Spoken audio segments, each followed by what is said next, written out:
सबै प्रभुका जनहरूलाई जय मसीह। सूचना तथा प्रार्थनाका विषयहरू। मे महिनाको नयाँ प्रार्थनाको सूचीहरूमा रहेका प्रार्थनाका अनुरोधहरूलाई आफ्नो व्यक्तिगत र पारिवारिक प्रार्थनामा सम्झना गर्नुहुन अनुरोध छ। यदि तपाईहरूको केही प्रार्थना अनुरोध छ भने कृपया चर्चको फोन वा SMS र इमेल मार्फत आफ्नो प्रार्थना अनुरोध पठाउन सक्नुहुनेछ। कोरोना भाइरसको महामारीको समयमा चर्चका सबै सदस्यहरूको सुस्वास्थ्य तथा खाँचोहरूको निम्ति प्रार्थना गरौँ। विश्वभरि रहेका बाइबलीय चर्चहरू तथा मिसनरी परिवारहरूको निम्ति प्रार्थना गरौँ। जोनाथन र रेचल लियोन्स परिवारको निम्ति प्रार्थना गरौँ। Navjeevan Baptist Church, Hetauda Bethel Baptist Church, Berea Baptist Church तथा विश्वभरि रहेका बाइबलीय चर्चहरूको लागि प्रार्थना गरौँ। कोरोना भाइरसको कारण विश्वभरि देखिएको समस्याहरूको निम्ति प्रार्थना गरौँ। नेपाल देशको निम्ति प्रार्थना गरौँ। यस हप्ताको निम्ति नयाँ पद, हप्ता 20, अल्छे नहो, हिब्रू 6 अध्यायको 12 पद। धन्यवादका विषयहरू। अनलाइन र अन्य तरिकाबाट भेटीहरू उपलब्ध गराउनु भएकोमा तपाईहरूलाई धन्यवाद। अनलाइन सेवाको निम्ति प्रार्थना गर्नुहुने र उत्साह दिनुहुने मित्रहरूलाई धन्यवाद।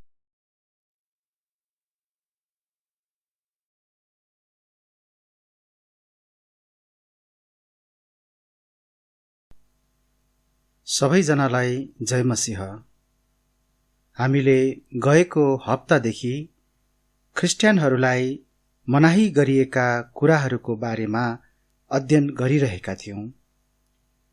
आज हामी यस अध्ययनलाई निरन्तरता दिनेछौं। सबैभन्दा पहिला हामी एउटा चाबी पदलाई पढ्नेछौं। यो पद हामी दोस्रो कोरिन्थी 6 अध्यायको 17 पदमा पाउँदछौं। म त्यो पढ्नेछु। दोस्रो कोरिन्थी 6 अध्यायको 17 पद। यसकारण तिनीहरूका बीचबाट निस्केर आओ र अलग हो, प्रभु भन्नुहुन्छ, अनि अशुद्ध कुरा नछौ र म तिमीलाई ग्रहण गर्नेछु। आउनुस् हामी यस वचनको भागको निम्ति प्रार्थना गर्नेछौँ अनि त्यसपछि हामी अगाडि बढ्नेछौँ। म प्रार्थना गर्नेछु। धन्यवाद छ प्रभु, यो समय तपाईँ प्रभुले दिनुभएकोमा, यो सुन्दर समय, यो सुन्दर अवसर, तपाईको वचनबाट सिक्ने अवसर। आज पनि प्रभु हामी गएको हप्ताबाट जुन विषयलाई हेरिरहेका छौं त्यस विषयलाई हामी निरन्तरता दिँदैछौं। तपाईको सहायता चाहिन्छ प्रभु। हामी प्रत्येकलाई बुझ्नको निम्ति तपाईको आत्माको अगुवाईको निम्ति हामी प्रार्थना गर्दछौं। तपाई हामीमा हुनुहोस् र हामीलाई डोर्याउनुहोस् र म आफैलाई पनि प्रभु तपाई चलाउनुहोस्, तपाईको वचन ठीकसँग बाँड्न सकौं, तपाई प्रभुको वचनलाई,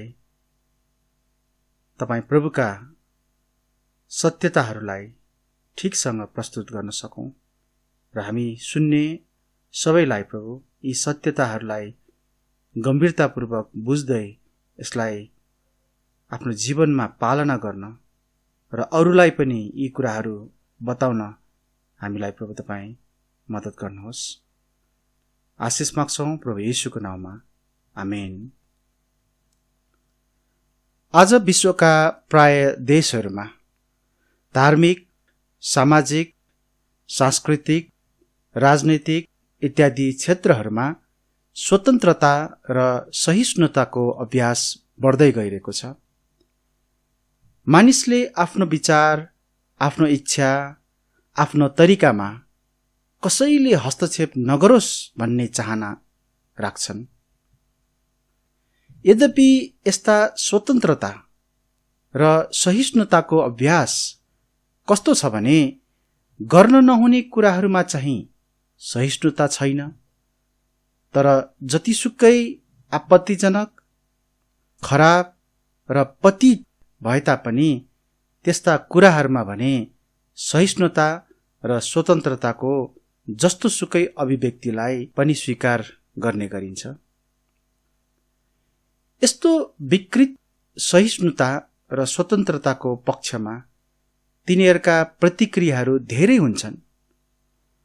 जस्तै उनीहरू भन्छन्, त्यो तपाईको विचार हो, यो मेरो लागि सही छ, म यसलाई ठिक छ भनी महसुस गर्छु, म यसलाई त्यस प्रकारले अर्थ लगाउँदिन, यो मलाई मिल्ने खालको छ, कसैले पनि मलाई मैले के गर्नुपर्छ भनी नभनोस्।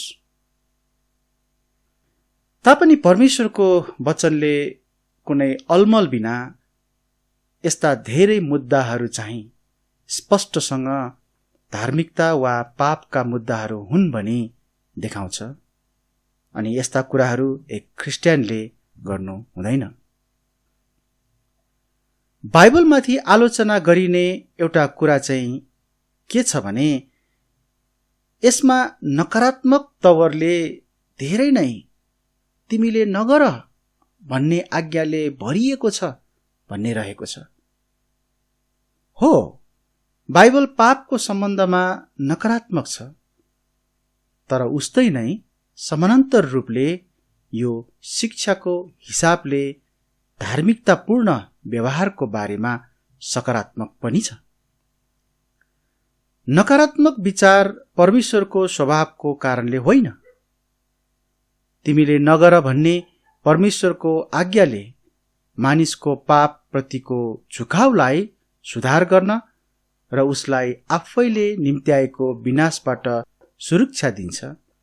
यो चाहिँ मानिसमा सकारात्मक कार्य थियो।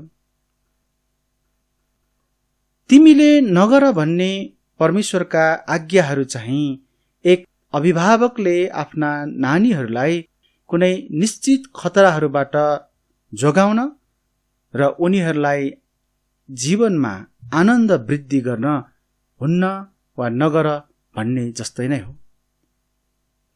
यदि त्यहाँ परमेश्वरको वचनको शिक्षाहरू नभएको भए विश्वासीहरूलाई पापको ज्वारभाटाले बढार्न सजिलो हुने थियो।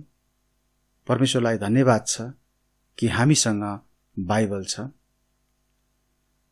आज र अर्को केही हप्ता पनि हामी विश्वासीहरूले यी समयहरूमा सामना गरिरहेको वर्तमान सामाजिक पापहरूमध्ये केही गर्न नहुने कुराहरूको बारेमा हेर्नेछौँ।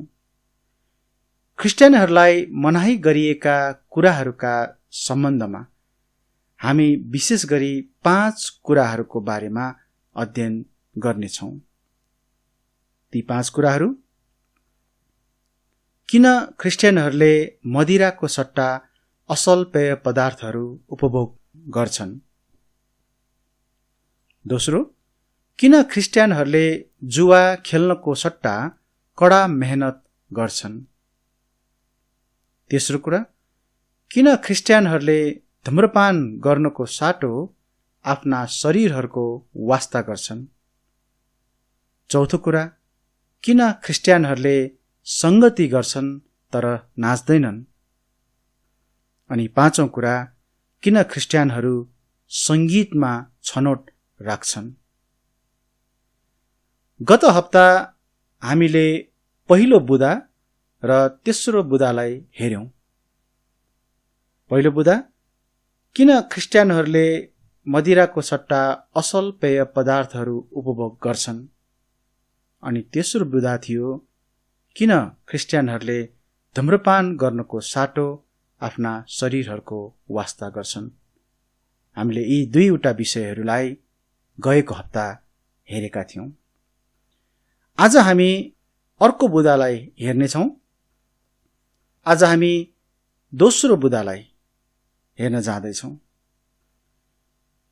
किन ख्रिस्टियनहरू जुवा खेल्नुको सट्टा मेहनत गर्छन्। आजको हाम्रो बुँदा यो रहेको छ, किन ख्रिस्टियनहरू जुवा खेल्नुको सट्टा मेहनत गर्दछन्। चिट्ठाको प्रवर्धन गर्ने एक प्रसिद्ध विज्ञापनको नाराले भन्छ, हरेक हप्ता करोडौंले जिते, तर कथाको अर्को पाटो, हरेक हप्ता असंख्य करोडौंले हारे, जीवनहरू भताभुङ्ग भए, घरबारहरू टुटे, नानीहरू भोकाए र साथसाथै योजनाबद्ध तरिकाले गरिने अपराधहरू, देह व्यापार र चोरीलाई भने उल्लेख नै नगरी चुकिरहेका हुन्छन्। आज जुवा तास देशका बहुसंख्य ठाउँहरूमा खेल्ने गरिन्छ। जुवा खेल बढ्दैछ। हाम्रो देश जुवाडेहरूको देश हो। जुवा, तास, राफल चिट्ठाहरू, बिङ्गो र लट्टोदेखि लिएर दौड र व्यावसायिक खेलहरू र जुवा घरहरूमा अथवा क्यासिनोहरूमा समेत हामी यो समस्या देख्छौं।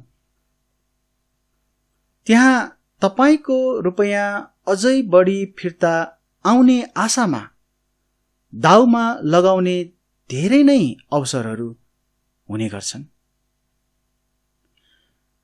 बाइबलले यस मुद्दामा के भन्छ त? बाइबलले कस्तो दिशानिर्देश गर्छ त? के बाइबलमा त्यहाँ कुनै यस सम्बन्धी विशेष आज्ञा छ? केही ईश्वरीय सिद्धान्तहरू छन् वा प्रयोग गर्नुपर्ने बुद्धिको बारेमा सिकाइएको छ? आज हामी ती कुराहरूलाई हेर्न जाँदैछौँ। सर्वप्रथम, जुवा खेल्नु चाहिँ परमेश्वरको अपमान गर्नु हो। परमेश्वरले हाम्रो सबै खाँचो पूरा गरिदिनु हुनेछ, उहाँले यही भन्नुभएको छ। फिलिपी 4 अध्यायको 19 पदलाई एकचोटि हामी पढौँ न।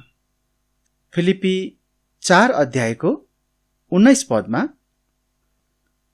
तर मेरा परमेश्वरले आफ्नो धन अनुसार महिमामा ख्रिस्ट येशूद्वारा तिमीहरूका सबै खाँचो पूरा गरिदिनु हुनेछ। कति खाँचो? सबै खाँचो। यो पदले स्पष्टसँग हामीलाई बताएको छ कि परमेश्वरले हाम्रो सबै खाँचो पूरा गरिदिनु हुनेछ। हामी अर्को कुरा पाउँछौं, परमेश्वरले उहाँका सन्तानहरूले सबै कुराहरूमा पूरा भरिभराउ भएको देख्नुहुनेछ। जसरी दोस्रो कोरिन्थी 9:8 यसरी लेखिएको छ। दोस्रो कोरिन्थी 9:8, अनि सधैँभरि सबै कुराहरूमा पूरा भरिभराउ भएर हरेक असल कामका लागि तिमीहरू भरपूर हो भनेर तिमीहरूलाई सबै अनुग्रह प्रशस्त गरी दिनलाई परमेश्वर सामर्थी हुनुहुन्छ। परमेश्वरले हामीमा उहाँले दिनुहुने कुराहरूद्वारा सबै कुराहरूमा पूरा भरिभराउ भएको देख्नुहुनेछ। अर्को कुरा, क्रिस्चियन मित्रहरू, तपाईको जीवन र भविष्य परमेश्वरको हातमा छ भन्ने कुरा बोध गर्नुहोस्। तपाईको जीवन र भविष्य परमेश्वरको हातमा छ, यो कुरालाई बोध गर्नुहोस्। भजन संग्रह 37 अध्यायको 23 पदमा यसरी लेखिएको छ, असल मानिसका पाइलाहरू परम प्रभुद्वारा नै व्यवस्थित हुन्छन् अनि उहाँ उसको चालमा प्रसन्न रहनुहुन्छ। असल मानिसका पाइलाहरू परम प्रभुद्वारा नै के हुन्छन्? व्यवस्थित हुन्छन्। उहाँले नै डोर्याइरहनु भएको हुन्छ। रोमी 8 अध्यायको 28 पदमा हामी यसरी लेखेको पढ्न पाउँछौं, अनि हामी जान्दछौं परमेश्वरलाई प्रेम गर्नेहरूका निम्ति सबै कुरा मिलेर भलाइ नै उत्पन्न गर्दछन्, उनीहरूका निम्ति जो उहाँकै मनसाय अनुसार बोलाइएका छन्। परमेश्वरले हाम्रो भलाइ गर्नुहुन्छ। जसले चाहिँ उहाँलाई प्रेम गर्छन् उनीहरूलाई परमेश्वरले भलाइ गर्नुहुन्छ। कुनै एक व्यक्तिले यस्तो भन्नुभएछ, ओहो मसँग करोडौं भएको भए। पछि त्यस व्यक्तिले यस्तो भनेछ, धन्न प्रभुले नदिनु भएकोमा, नभए त म मण्डलीमा होइन जुवा घरमा हुन्थे। साँच्चै नै हामीले यहाँ हेर्छौं कि जब हामी जुवा खेल्छौं तब लतमा पर्दै हामी परमप्रभुलाई भन्छौं, मलाई लाग्दैन कि तपाईले मेरो वास्ता गर्नको लागि आफ्नो प्रतिज्ञालाई कायम राख्नुहुन्छ वा राख्न सक्नुहुनेछ। हामीले यहाँ हेर्न खोजेको कुरा के हो भन्दाखेरि, जुवा खेल्नाले परमेश्वरको अपमान हुन्छ। किन भन्दाखेरि जुवा खेल्ने व्यक्ति परमेश्वरमा होइन तर ऊ आफैमा भर परिरहेको, ऊ आफै नै आफ्नै तरिकाबाट धनी हुन खोजिरहेको र परमेश्वरले सबै खाँचोहरू पुरै भरि भराउ गरिकन पूरा गर्नुहुन्छ भन्ने कुरालाई विश्वास नगरेको, भरोसा नगरेको, त्यो कुरा चाहिँ हामी यहाँ देख्न सक्छौं। अब अर्को कुरा, जुवा खेल्नु आत्मिक तवरले खतरायुक्त छ। यो पाप हो जसले धेरै मानिसहरूलाई नाश गरेको छ। हितोपदेश 11 अध्यायको 28 पदमा परमेश्वरले चेतावनी दिनुभएको छ, जसले आफ्नो धन सम्पत्तिमाथि भरोसा राख्छ त्यो लोट्नै छ, तर धर्मी जनहरू चाहिँ पालुवा झैं मौलाउने छन्। यहाँनिर हामी देख्न सक्छौं प्रभुले भन्नुभयो, धन सम्पत्ति माथि भरोसा राख्ने, धन सम्पत्ति माथि आफ्नो तीव्र इच्छा राख्ने व्यक्ति चाहिँ लोट्ने छ, लड्ने छ, ढल्ने छ। यहाँ त्यसरी भनिएको छ। 1 तिमोथी 6 अध्यायको 9 पदले त्यस्ता व्यक्तिहरूलाई निर्देशन दिएको छ जो धनी हुन चाहन्छन्। यहाँ धनी हुन चाहन्छन् भन्नुको अर्थ चाहिँ त्यस्ता व्यक्तिहरूको बारेमा बताइएको हो जो सबै कुराहरू भन्दा माथि धन सम्पत्ति चाहन्छन्। तिनीहरूको सामु त्यहाँ खतराहरू छन् जुन 1 तिमोथी 6 अध्यायको 9 पदमा उल्लेख गरिएको छ। आउनुस् म त्यस पदलाई यहाँ पढ्नेछु। पहिलो तिमोथी 6:9 तर जो धनी हुन चाहन्छन् तिनीहरू परीक्षा र पासो अनि धेरै मूर्ख र हानिकारक अभिलाषाहरूमा फस्छन्, जसले मानिसहरूलाई बर्बादी र विनाशभित्र डुबाउँछन्। तपाईले ध्यान दिनुभयो, यहाँ 3वटा त्यस्ता खतराहरूको बारेमा बताइएको।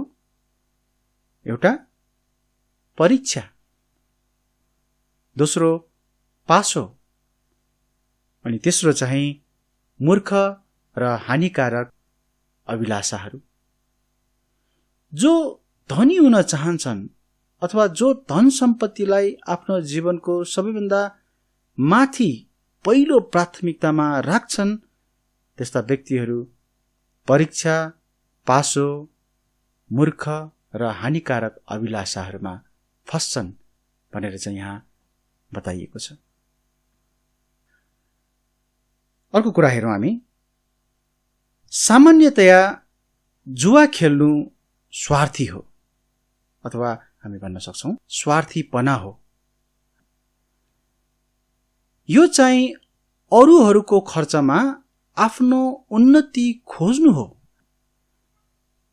याद गर्नुस् है, यो कस्तो कुरा हो त?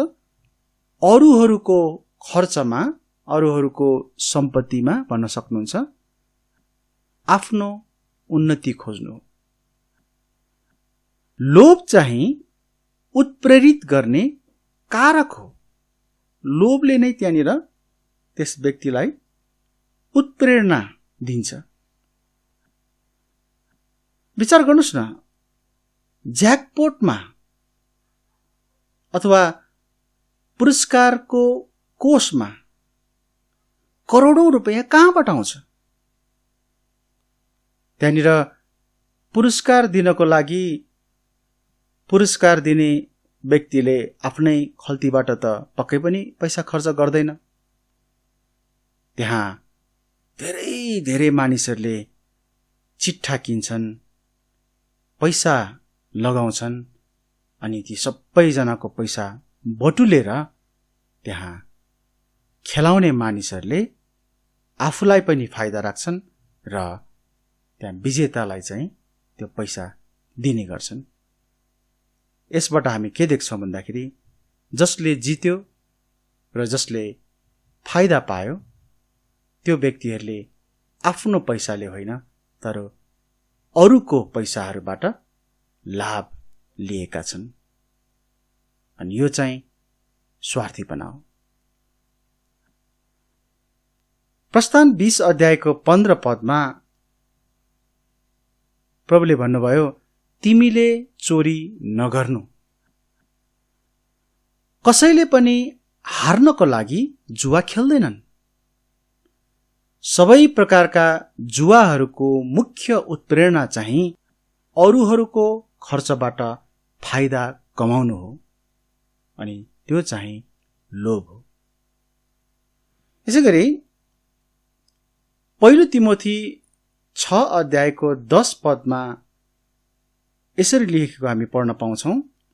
पहिलो तिमोथी 6:10 किनकि रुपैयाँ पैसाको प्रेम चाहिँ सबै खराबीको जरा हो, जुन कुराको लोभ गर्दा कतिजना विश्वासबाट भड्किएका छन् र आफैलाई अनेकौं पीडाहरूले छेडै छेड पारेका छन्। पहिलो तिमोथी 6:10 रुपैयाँ पैसा समस्या हो भनी सिकाउँदैन, तर यसको प्रेम चाहिँ समस्या हो भन्दछ। रुपैयाँ पैसा आफैमा समस्या होइन, तर यसमाथि राखिने प्रेम चाहिँ समस्या हो। परमेश्वरबाट फाइदाको सिद्धान्त चाहिँ यस्ता केही निम्न कुराहरू हुनुपर्छ, जुन हामी अहिले पढ्न गइरहेको 2वटा पदमा हामी जान्न पाउँछौं। दोस्रो थेसलोनिकी 3:10 यस्तो लेखिएको छ, हामीले तिमीहरूलाई यो आज्ञा दिएका थियौं, यदि कसैले काम गर्न चाहँदैन भने त्यसले नखाओस् पनि। यो फाइदा लिने सिद्धान्त भनेको, यो हो उन्नतिको सिद्धान्त कि हामी यदि खान चाहन्छौं, हामी यदि उन्नति गर्न चाहन्छौं, यदि हामी फाइदा लिन चाहन्छौं भने हामीले काम गर्नुपर्छ। त्यहाँ स्पष्टसँग भनिएको छ दोस्रो थेसलोनिकी 3:10 कि यदि कसैले काम गर्न चाहँदैन भने त्यसले नखाओस् पनि। यसैगरी एफएसी 4:28 पनि यसरी लेखिएको छ, जसले चोर्दथ्यो अबदेखि उसो त्यसले नचोरोस्, तर बरु आफ्ना हातहरूले असल काम गर्दै त्यसले मेहनत गरोस् र जसलाई खाँचो छ उसलाई दिनलाई त्यससँग केही होस्। यहाँ पनि हामी परमेश्वरबाटको फाइदाको सिद्धान्त देख्छौं। उन्नतिको सिद्धान्त यही हो कि असल काम गर्दै, मेहनत गर्दै, हाम्रा हातहरूलाई हामीले चलाउँदै हामीले आफ्नो निम्ति उन्नति गर्नुपर्छ। तर यो पदमा देख्नुभयो, चोरेर होइन, कसैबाट ठगेर होइन, कसैको लोभ गरेर होइन, तर आफ्ना हातहरूले असल काम गरेर, मेहनत गरेर यहाँ भनेको छ। जुवामा लोभको स्वरूप हुन्छ र मानिसहरूले जित्ने पैसा अरू धेरै मानिसहरूले गुमाएको पैसाबाट पाएको हुन्छ। परमेश्वरको फाइदाको सिद्धान्त भनेको सम्पत्ति अघि परिश्रम गर्नु, कटनी अघि रोप्नु रहेको छ। फेरि पटक ध्यान दिनुस्, परमेश्वरबाटको फाइदाको सिद्धान्त भनेको चाहिँ कस्तो भन्दा, सम्पत्ति पाउनु अघि परिश्रम गर्नु, जसरी कटनी गर्नु अघि रोप्नु। यसरी विचार गर्नुस् न, यदि त्यहाँ रोपिएन भने कटनी कसरी हुन्छ? त्यहाँ रोप्नु खाँचो छ, मेहनत गर्न खाँचो छ। हो त्यसरी नै यदि हामी उन्नति खोज्छौं, हामी यदि हाम्रो खाँचोहरू पूरा गर्नको निम्ति हामी खोज्छौं भने हामीले परिश्रम गर्नुपर्छ।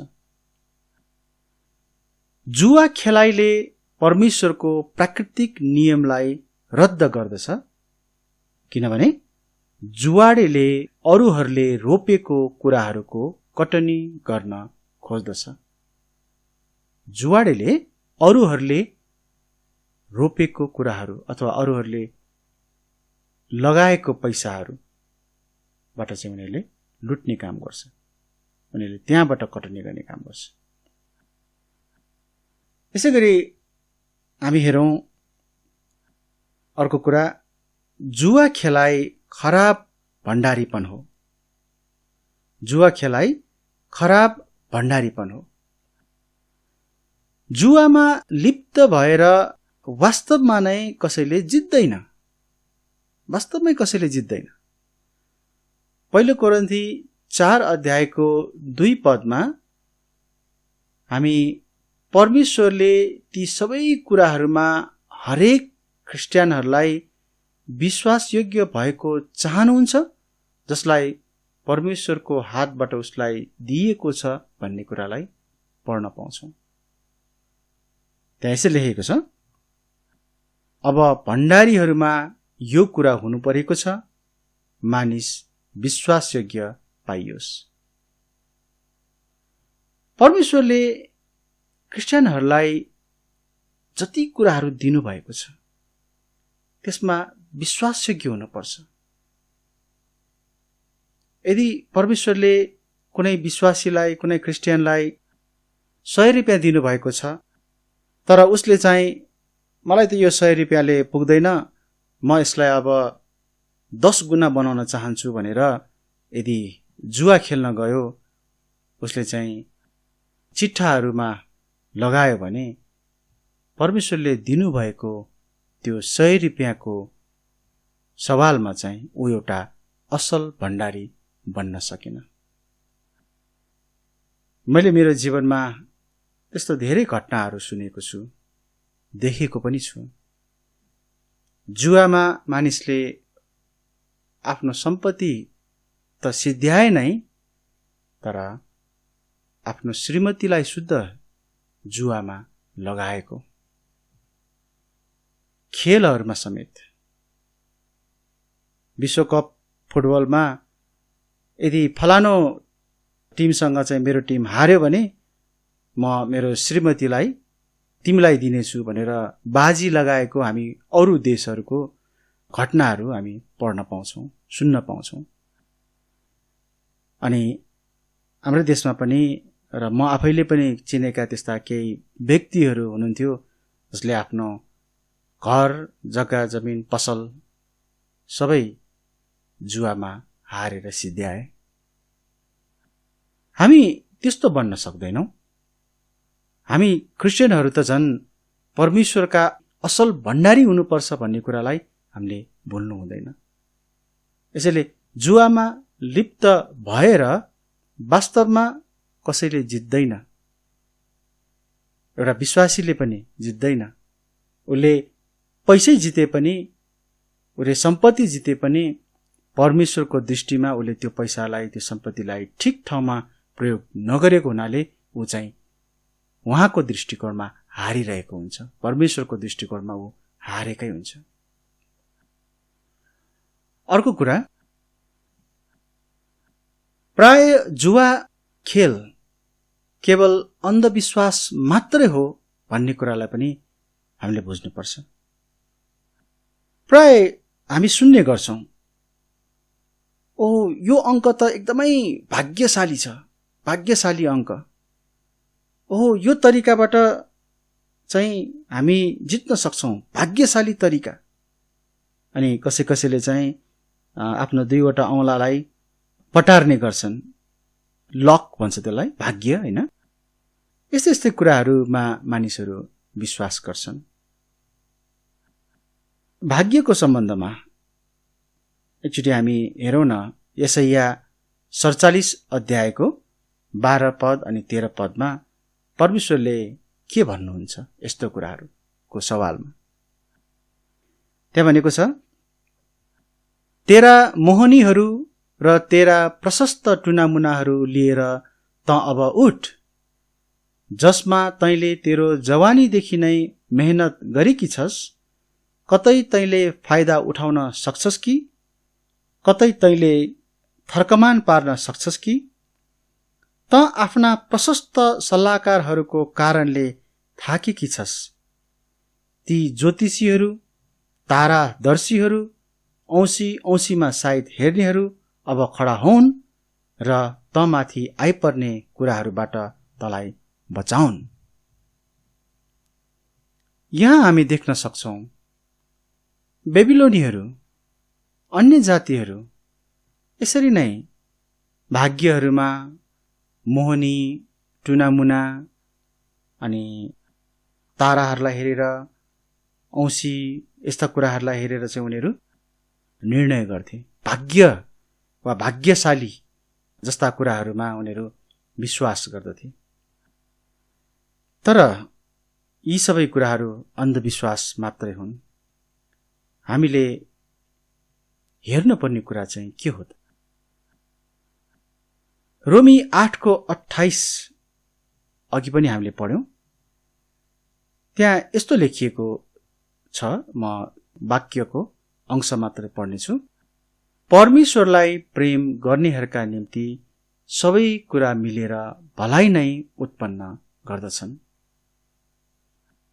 भाग्यले होइन, तर परमेश्वरको भलाइको कारणले गर्दाखेरि हामीले उन्नति प्राप्त गर्ने हो। यो परमेश्वरको कारणले हो। हामीलाई पहिलो पत्रुस 5:7 पनि यसरी भनिएको छ, आफ्ना सारा फिक्री उहाँमाथि राखिदेऊ। हामीले हाम्रो सोच, विचार, फिक्री, चिन्ता वा आशा भाग्यमा राख्ने होइन। हामीले ओहो मैले यो अङ्कलाई छाने, अथवा मैले यो दिनमा यो जुवा खेले, अथवा चिट्ठा किने, अथवा मैले यसरी यो चिट्ठा वा यो जुवा खेल्छु, कुनै तरिकाहरू जो चाहिँ भाग्यमा निर्भर रहेर गरिन्छ, यदि त्यस्तो गर्छौं भने त्यहाँ हामीले आफ्नो फिक्रीलाई, आफ्नो मनलाई चाहिँ त्यहाँ परमेश्वरमा राखेका हुँदैनौं, अनि यो नै अन्धविश्वास हो। यसैले प्राय जुवा खेल चाहिँ एउटा अन्धविश्वास नै हो भन्ने कुरालाई हामीले बुझ्नुपर्छ। धेरै मानिसहरू जुवामा हारेको कारण, चिट्ठाहरूमा हारेको कारण, चिट्ठा नपरेको कारण उनीहरूले अन्तमा गएर निराश भएर उनीहरू चाहिँ आत्महत्या गर्न समेत पुगेको घटनाहरू हामी पढ्न पाउँछौं। यसैले क्रिस्चियनहरूको शब्दकोशबाट गायब हुनुपर्ने एउटा शब्द चाहिँ भाग्य हो। हामी क्रिस्चियनहरूको जीवनको शब्दकोशमा यो भाग्य भन्ने शब्द चाहिँ हुनु हुँदैन। परमेश्वरले भाग्यको बारेमा सिकाउनु भएको छैन। हाम्रो जीवन परमेश्वरको आशिषमा, परमेश्वरको अगुवाईमा निर्भर रहेको छ। भाग्यले परमेश्वरका आफ्नाहरूका लागि उहाँको प्रेमिलो र प्रबन्ध गरिएको वास्तविकतामा केही पनि भूमिका खेल्दैन, केही पनि भूमिका खेल्दैन। अर्को कुरा हेरौं, जुवा खेलाइले एक व्यक्तिलाई परमेश्वरको इच्छाप्रति असंवेदनशील बनाउँछ। जुवा खेलाइले पाउने कुरामा ध्यान केन्द्रित गर्छ।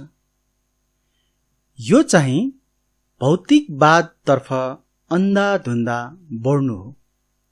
यो चाहिँ काम नगरी र परिश्रम बिना चरित्र हासिल गर्ने भौतिकवाद हो। जब कोही यस प्रकारको स्वइच्छामा विलीन हुन्छन्, तब उनीहरू प्राय परमेश्वरका चालहरूमा असंवेदनशील हुन्छन्। जुवालाई तपाईको प्राणको शत्रु ठानी इन्कार गर्नुहोस्। जीवनका सबै असल र आवश्यक कुराहरूका निम्ति परम प्रभुमाथि पूर्ण रूपले भर पर्नुहोस्। यसैले जुवा खेलाइले एउटा व्यक्तिलाई परमेश्वरको इच्छाप्रति संवेदनशील बनाउँदैन, तर उसलाई चाहिँ एउटा भौतिकवादी बनाउँछ। ऊ चाहिँ खाली पैसा मात्रै कमाउन खोज्ने, खाली सम्पत्ति मात्रै जुटाउन खोज्ने, उसको ध्यान, उसको मन त्यतैतिर मात्र हुन्छ, तर परमेश्वर प्रति चाहिँ उसको इच्छा हराउँदै जान्छ। यसैले जुवालाई हामीले आफ्नो प्राणको शत्रु ठान्नुपर्छ र परमेश्वरमा पूरा भरोसा राख्नुपर्छ। अर्को कुरा र अन्तिम कुरा, संसारमा जुवा खेलले छिटो धनी बन्नुहोस् तर हतार गर्नुहोस् भन्ने भावनालाई बढाएको छ। छिटो धनी बन्नुहोस् तर त्यसको निम्ति के गर्नुहोस्? हतार गर्नुहोस्, छिट्टो गर्नुहोस्। त्यस्तो प्रकारको भावनालाई बढाएको छ जुवा खेलले। हामीले अघिल्लो पुस्ताहरूको लगनशीलतालाई गुमाउँदैछौँ। केही कुरा पाउनु अघि केही कुरा कमाउनु पर्छ भन्ने कुरा उनीहरूलाई थाहा थियो। कसैले पनि उनीहरूको सामु आएर उनीहरूको हातमा दिँदैनथे र उनीहरूले पनि कसैबाट त्यस्तो आशा राखेनन्। उनीहरू कडा परिश्रम गर्न र आफ्नो जीवनलाई केही बनाएर यसैद्वारा आफ्ना निम्ति तयार पार्न इच्छुक थिए। आफ्नो निम्ति उनीहरूले चाहिँ जुटाउन, आफ्नो निम्ति जम्मा गर्न उनीहरू इच्छुक थिए। विगतमा पनि जुवा खेल नभएको होइन। विगतमा पनि चिट्ठाहरू खेल्ने भन्ने कुरा, तासहरू खेल्ने, जुवा खेल्ने जस्ता कुराहरू नभएका होइनन्।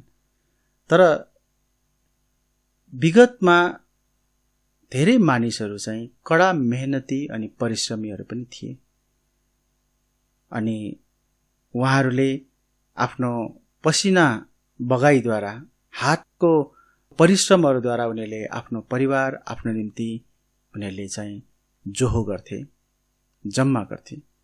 तर आज परिस्थितिहरू धेरै फरक छन्। मानिसहरू छिट्टो धनी हुनको निम्ति जुवाका विभिन्न स्वरूपहरूलाई अपनाउने गर्छन्। वास्तवमा यस्तो परिवर्तन भएको धेरै समय पनि भएको छैन। अमेरिकामा 1930 पछि यस्ता परिवर्तनहरू भए भन्ने कुरा हामी अध्ययनद्वारा थाहा पाउन सक्छौं।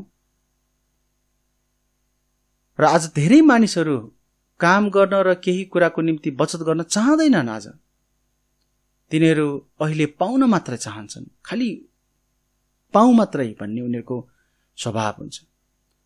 अनि साथै उनीहरू शून्यबाट केही पाउन चाहन्छन्, यो विश्वास गर्दै कि उनीहरूले नकमाएको कुराहरूमा पनि उनीहरूमा पाउन योग्यका छन्।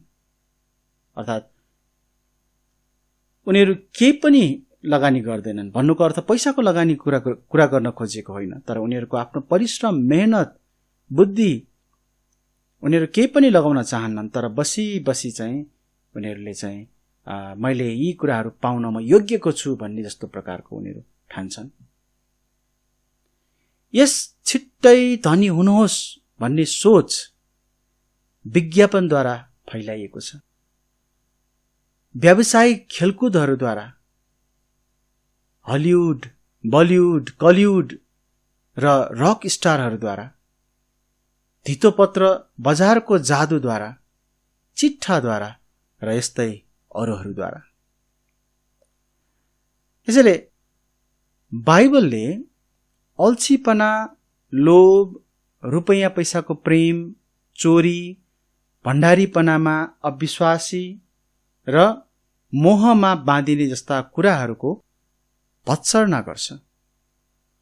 जुवा खेलाइ चाहिँ परमेश्वरले उहाँमा भरोसा गर भन्नुभएको आज्ञा अनुरूप छैन। यसैले प्रियहरू, आज हामीले हेर्यौं कि एउटा विश्वासीलाई, एउटा क्रिस्चियनलाई परमेश्वरले जुवा खेल्न मनाई गर्नुभएको छ। बरु त्यसको सट्टामा परिश्रम गर्न, मेहनत गर्न भन्नुभएको छ। किनभने जुवा खेल्नु परमेश्वरको अपमान गर्नु हो। जुवा खेल्नु आत्मिक तवरले खतरायुक्त छ। जुवा खेल्नु सामान्यतया स्वार्थीपना हो। जुवा खेलाइले चाहिँ खराब भण्डारीपना देखाउँदछ। प्राय जुवा खेल केवल अन्धविश्वास मात्रै हो भन्ने कुरा देखाउँदछ। जुवा खेलाइले एक व्यक्तिलाई परमेश्वरको इच्छाप्रति असंवेदनशील बनाउँछ र साथसाथै जुवा खेलले चाहिँ छिटो धनी बन्नुहोस् तर अहिले नै हतार गर्नुहोस्, अहिले नै गर्नुहोस् भन्ने भावनातर्फ बढाइरहेको हुन्छ। निष्कर्षमा हामी जाउँ। गएको हप्ता पनि हामीले मद्यपान र धूम्रपान गर्नु परमेश्वरको इच्छा होइन, परमेश्वरले मनाइ गर्नुभएको छ भन्ने कुरालाई हेरेका थियौँ। हामी त्यो बेलामा पनि र आज पनि निष्कर्ष त्यही पाउँछौँ कि हामी परमेश्वरको निम्ति संसारबाट अलग भएको हुनुपर्छ। जसरी रोमी 12 अध्यायको 1 पद र 2 पदमा भनेको छ, यसकारण भाइहरू हो, परमेश्वरका कृपाहरूद्वारा म तिमीहरूलाई बिन्ती गर्दछु, आफ्ना शरीरहरू तिमीहरूले पवित्र परमेश्वरलाई मनपर्ने जिउँदो बलिदानको रूपमा चढाइदेऊ, यही तिमीहरूको उचित सेवा हो। अनि यस संसारसित एकनासे नहो, तर परमेश्वरको असल ग्रहणयोग्य र सिद्ध इच्छा के रहेछ सो जाँचेर थाहा पाउनलाई आफ्नो मनको नयाँ हुवाईद्वारा तिमीहरू बदली हुँदै जाओ।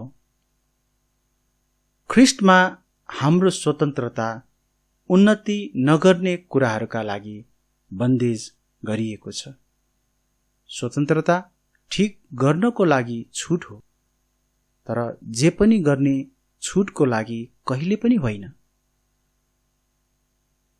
संसारले हामीबाट प्रेम पाउन खोज्दछ, हामीबाट खराब कुरा होइन, र हामीले पनि संसारलाई खराब कुरा दिने होइन, प्रेम देखाउने हो, असल कुरा प्रकट गर्ने हो। कलसी 3 अध्यायको 1 पद अनि 2 पद अनुसार हामीले आफ्नो मन माथिका कुराहरूमा लगाउनु पर्छ, संसारका कुराहरूमा होइन। त्यहाँ यसरी लेखिएको छ कलसी 3को 1 अनि 2 मा, यसकारण यदि तिमीहरू ख्रिस्टसँग बिउतिएका छौ भने माथिका कुराहरू खोज, जहाँ ख्रिस्ट परमेश्वरको दाहिने हाततर्फ बसिरहनु भएको छ। माथिका कुराहरूमा मन लगाओ, पृथ्वीमा भएका कुराहरूमा होइन। यदि हामी यही संसारमा नै सबै कुरा पाउनुपर्छ, यही संसारमा नै सबै मोज गर्नुपर्छ, यही संसारमा नै हामी धनी बन्नुपर्छ, चाहे जस्तो सुकै तरिकाले किन नहोस् भन्ने विचार राख्यौं भने त्यो चाहिँ माथिका कुराहरूमा मन लगाएको हुन जाँदैन, त्यो चाहिँ संसारका कुराहरूमा हुन जान्छ। यसमा कुनै शंका छैन कि हरेक क्रिस्चियनहरूको निम्ति परमेश्वरको इच्छा र योजना एउटा विजयी जीवन जिउनु नै हो। विजय मात्र होइन, तर आत्मिक शत्रुहरूमाथि प्रचुर मात्रामा अति प्रशस्त गरी विजय पाउनु परमेश्वरको इच्छा हो। यसैले प्रियहरू, जुवातास, चिट्ठा जस्ता प्रकारका अरू पनि त्यस्ता जुवाका स्वरूपहरू छन् जसलाई हामीले खेल्नु हुँदैन। परमेश्वरले यसलाई मनाही गर्नुभएको छ, परमेश्वरले यसलाई बन्देज गर्नुभएको छ।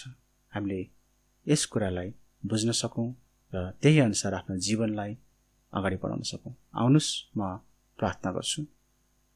धन्यवाद छ परमेश्वर पिता, तपाईको वचनले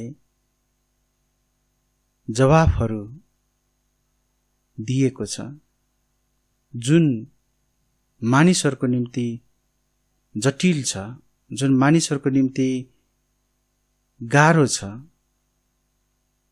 बुझ्न मानिसहरू कतिपटक चाहँदैनन् पनि।